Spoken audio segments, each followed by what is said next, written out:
परिपूर्ण सत्यता। नमस्कार, माव सत्याला बुलेटिनमध्ये मी रामदास माडेकर।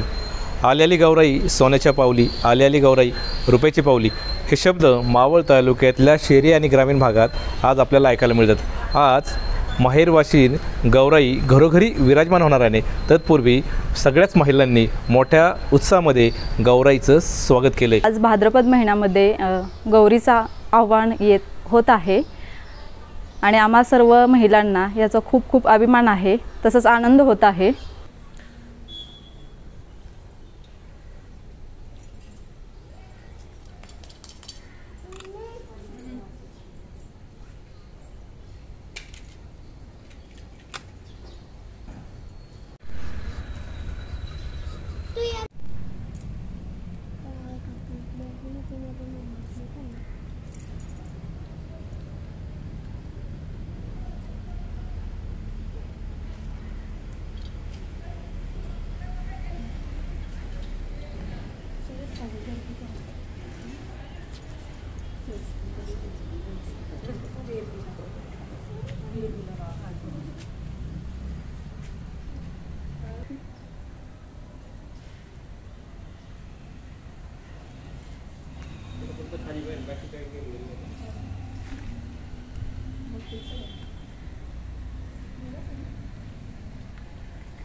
मुक्ताला घेऊन ये माऊ।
मावळ तालुक्यातील वास्तव पाहण्यासाठी मावळ सत्य लाईव्ह बुलेटिन न्यूज चॅनलला YouTube वर सबस्क्राइब करा आणि बेल आयकॉन प्रेस करा।